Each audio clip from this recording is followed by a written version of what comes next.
अधिकारी कर्मचारी गण को संबोधित करें। जिलाधिकारी महोदय।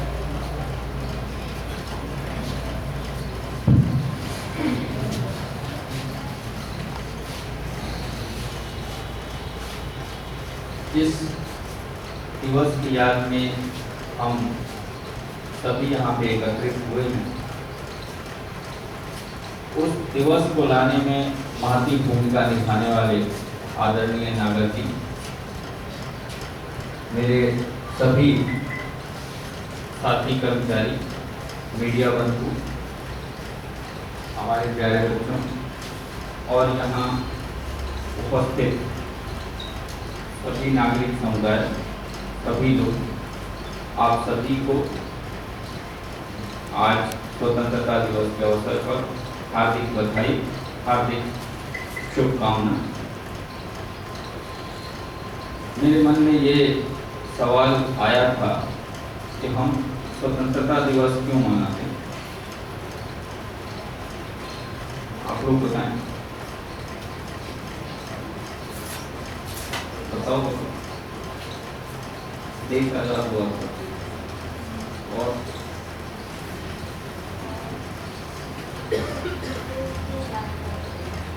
शहीदों को याद करने के लिए, और कोई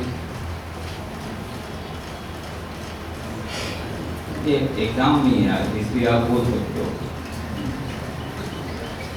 और कोई पीछे कोई भी, या हमें पता नहीं है या हम बोलना नहीं चाहते।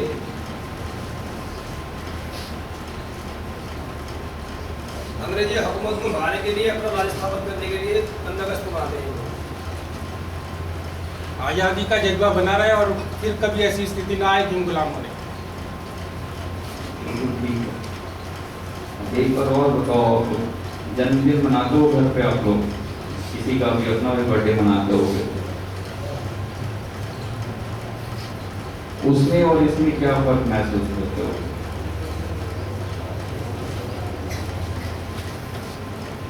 सिर्फ इतना कि जब हम अपने परिवार में किसी का जन्मदिन मनाते हैं और हमें लगता है कि वो हमारा अपना कार्यक्रम है, पूरी ऊर्जा, पूरे जोश और खरोश और जितना भी हमसे हो सकता है उन सबके साथ हम उस चीज़ को मनाते हैं। स्वतंत्रता दिवस, ये हमें लगता है कि ये हमारा कार्यक्रम नहीं है, ये सरकारी कार्यक्रम है। बस इतने से का अंतर है। स्वतंत्रता दिवस के जन्मदिन है, हमारी स्वतंत्रता का जन्मदिन है, हमारे स्वतंत्र भारत का जन्मदिन है। जिस तरह से हम अपने स्वयं का या अपने पारिवारिक सदस्यों का, इष्ट मित्रों का जन्मदिन मनाते हैं, उसी तरह से हमें अपने देश के स्वतंत्रता के जन्मदिन को भी मनाना चाहिए। हम मनाते भी हैं। स्वतंत्रता का इतिहास आपके सामने इन लोगों ने रख दिया, आप लोगों ने पढ़ा होगा, उसको मैं नहीं दोहराना चाहता। मैं सिर्फ एक तथ्य पे ध्यान केंद्रित करना चाहता हूँ, वो ये कि हम स्वतंत्र थे तो हमारी स्वतंत्रता कैसे खत्म हो गई? अंग्रेज आए, अंग्रेजों में क्या ऐसा था कि उन्होंने हमें गुलाम बना दिया? क्या वो हमसे ज़्यादा ताकतवर थे? क्या वो हमसे ज़्यादा पैसे वाले थे? या फिर विज्ञान और तकनीक जिसकी हम बात कर रहे हैं, जिसके क्षेत्र में हम आज पीछे हैं, क्या वो उस जमाने में हमसे आगे थे? आपको पता हो या नहीं हो, मुझे नहीं पता, वास्को डी गामा पहली बार जब भारत आया था तो केप ऑफ गुड होप के आगे उनको रास्ता नहीं सूझ रहा था, समुद्री हवाएं तेज थी, और तब उनको ये परेशानी पैदा हुई कि वो भारत कैसे पहुंचेंगे। उस समय गुजरात के एक व्यापारी उनका नाम मैं भूल रहा हूँ, संभवतः कृष्णा या कोई और नाम था, संभवतः कृष्णा, वो रास्ते में उनको मिले। वास्को डी गामा की परेशानी पूछी, वास्को डी गामा ने बताया, और तब वास्को डी गामा के जहाज को तीन तरफ से, दाएं बाएं और पीछे से स्पॉट करते हुए अरब सागर में भारत की सीमा तक गुजरात के उस व्यापारी ने पहुंचाया। इसमें ध्यान देने वाली बात सिर्फ इतनी है कि वास्को डी गामा के पास उस समय यूरोप का सबसे बड़ा जहाज था और गुजरात के उस व्यापारी का जहाज वास्को डी गामा के जहाज से 12 गुना बड़ा था, और वो उसके पास सिर्फ एक नहीं 3 जहाज वैसे थे, और वो गुजरात का सिर्फ एक व्यापारी था। तो हम ये कल्पना कर सकते हैं कि गुजरात के सिर्फ एक व्यापारी के पास यूरोप के सबसे ज्यादा बड़े जहाज से 12 गुना बड़े जहाज थे। सूती कपड़ों, जवाहरात, खाद्यान्न, ऐसी कोई चीज नहीं थी जिसमें भारत पीछे था। हम आज मानते हैं कि भारत पीछे है। हम आज मानते हैं कि हमारी जो भी परेशानियां सिर्फ और सिर्फ इस वजह से है क्योंकि हमें आर्थिक ताकत नहीं है। उस समय हम आर्थिक ताकत थे, पूरे विश्व की सबसे बड़ी आर्थिक ताकत थी। हम यूरोप को निर्यात करते थे और वहां से पैसा हमारे पास आता था। उसके बावजूद यूरोप के एक इतने छोटे से देश ने, जो उत्तर प्रदेश के आधी क्षेत्रफल का भी नहीं है, उस छोटे से देश ने पूरे भारत को गुलाम बना दिया। ऐसा सिर्फ और सिर्फ एक वजह से संभव हो पाया कि हमारी आपस में एकता नहीं थी, और एक को कुचल के दूसरे की आगे बढ़ जाने की प्रवृत्ति, उसकी सोच, या फिर उसको जो भी कर सकते हैं,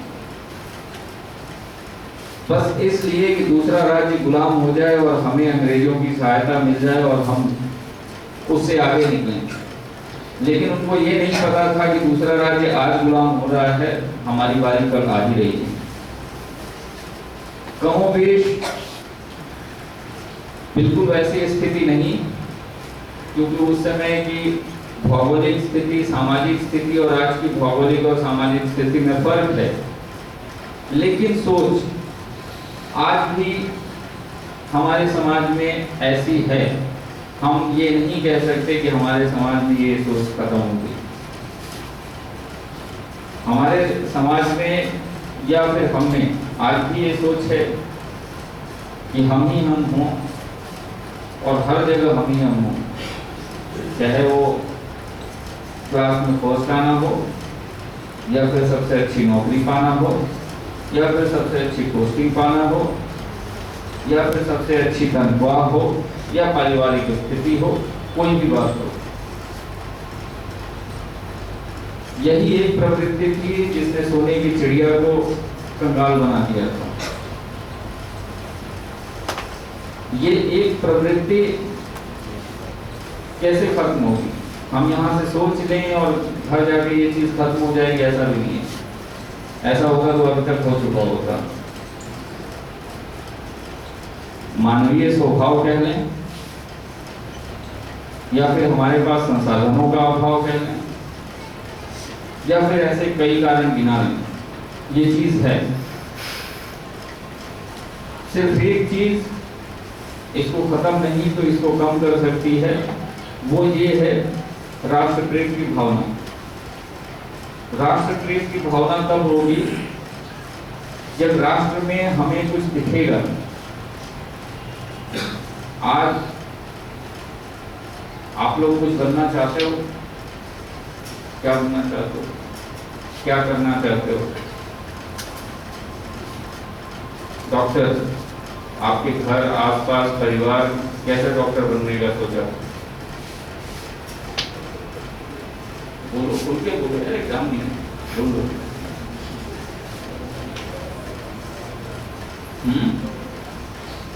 लोगों का इलाज करना पसंद है,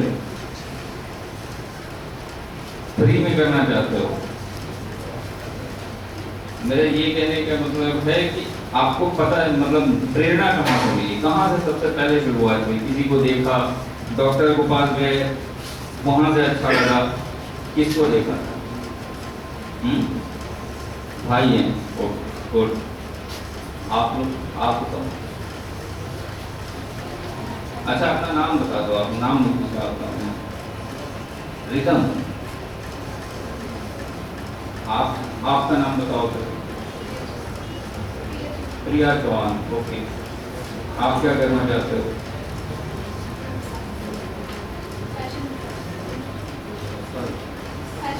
फैशन डिजाइनिंग, ओके। ये आपको कहाँ से मिला, कहाँ से सोचा? किसी को देख के, किसी को सुन के, कोई चीज देख के, या फिर किसी को कोई घटना हुई हो? अपनी दीदी को देख के। और कोई बताना चाहेगा? आप बताओ, आप पीछे क्यों देख रहे हो यार? आप नाम बताओ।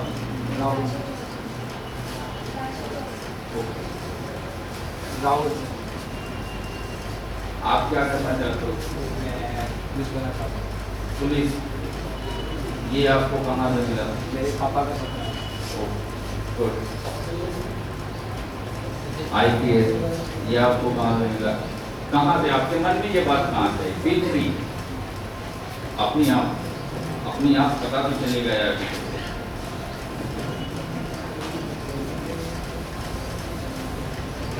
कहीं देखा होगा, कहीं पे सुना होगा, किसी से कहीं से पता चला होगा, तो आपको लगा होगा कि ये चीज़ अच्छी है।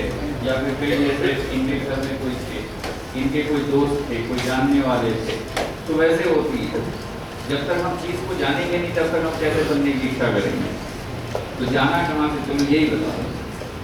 लो इट बैठो।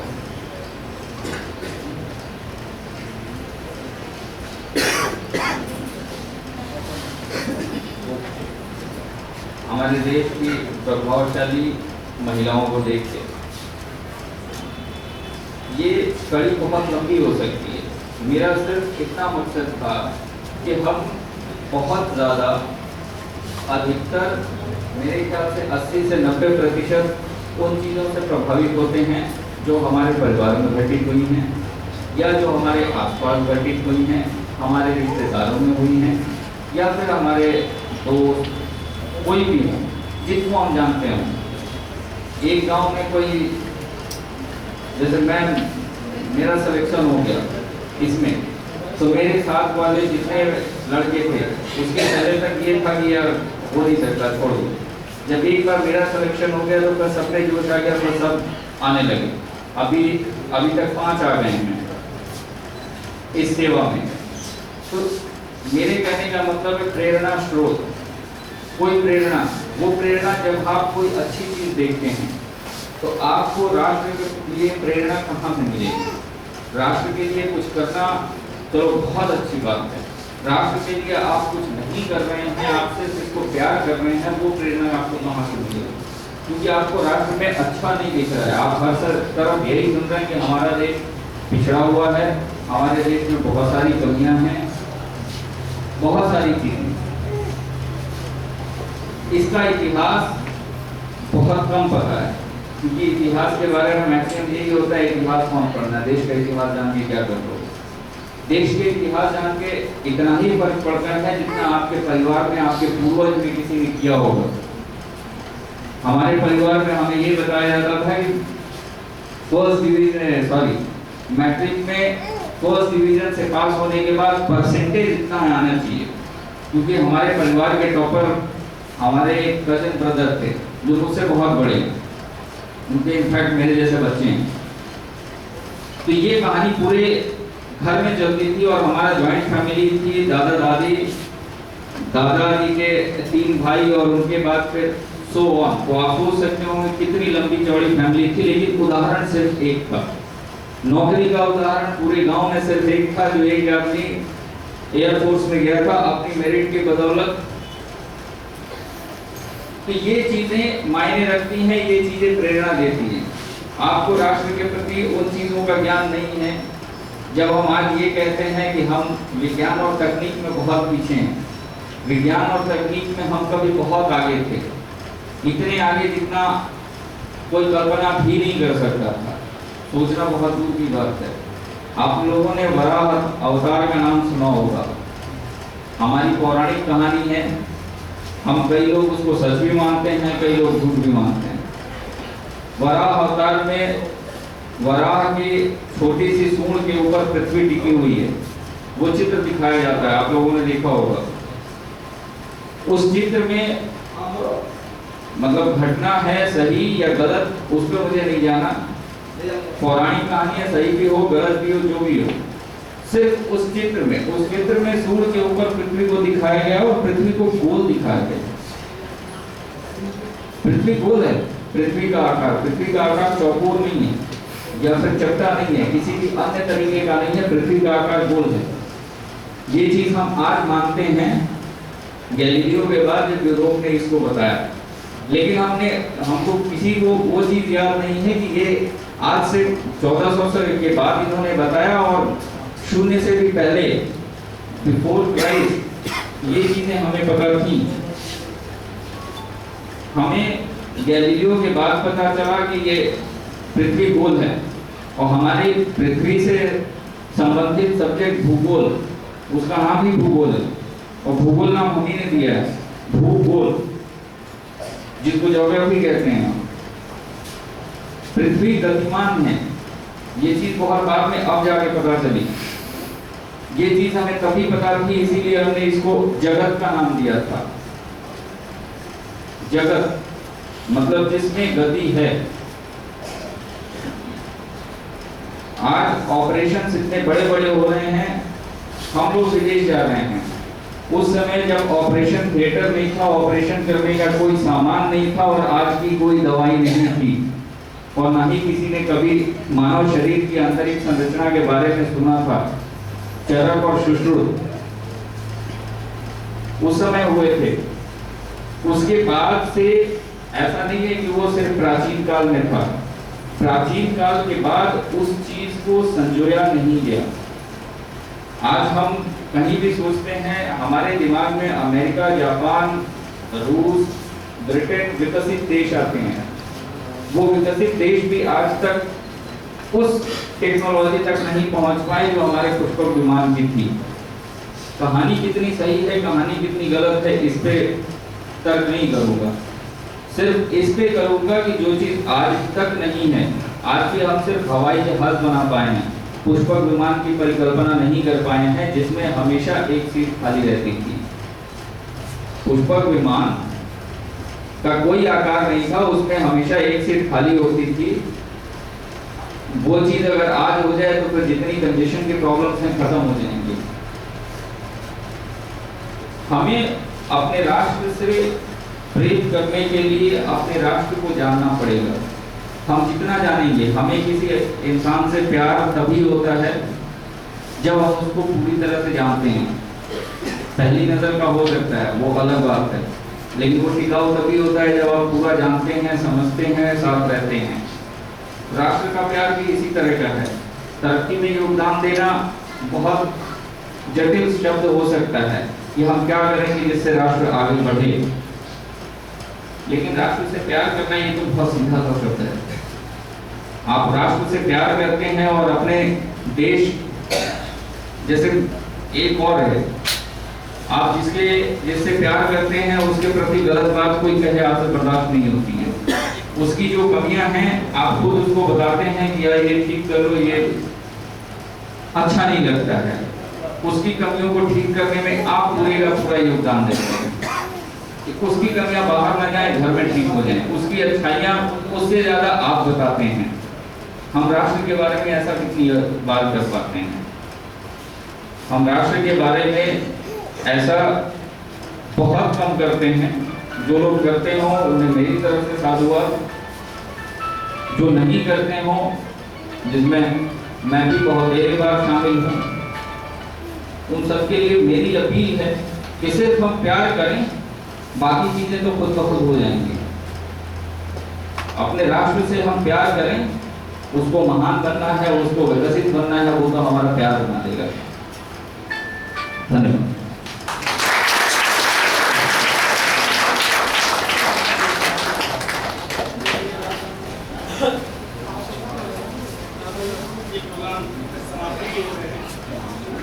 नाजिर जी से आग्रह करूंगा कि नाजिर जी आए और आज इस कार्यक्रम में धर्म बौद्धिक स्कूल की ओर से प्रस्तुति करने वाले बच्चों को जिलाधिकारी महोदय कुछ पुरस्कार और पुरस्कार वितरित करेंगे।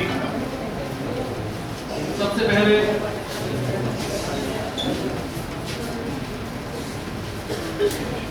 धर्म पब्लिक स्कूल के जिन बच्चों ने 3 कार्यक्रम प्रस्तुत किए थे, उनको संयुक्त रूप से 500 रुपया जिलाधिकारी महोदय की तरफ से घोषणा की गई है। वो आप बच्चों में आपस में जो 3 कार्यक्रम थे उनको बांटेंगे।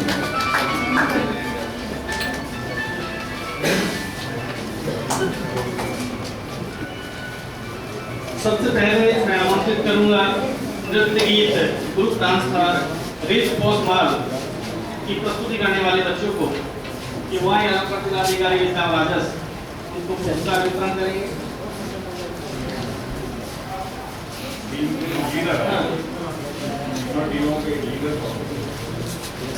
Race post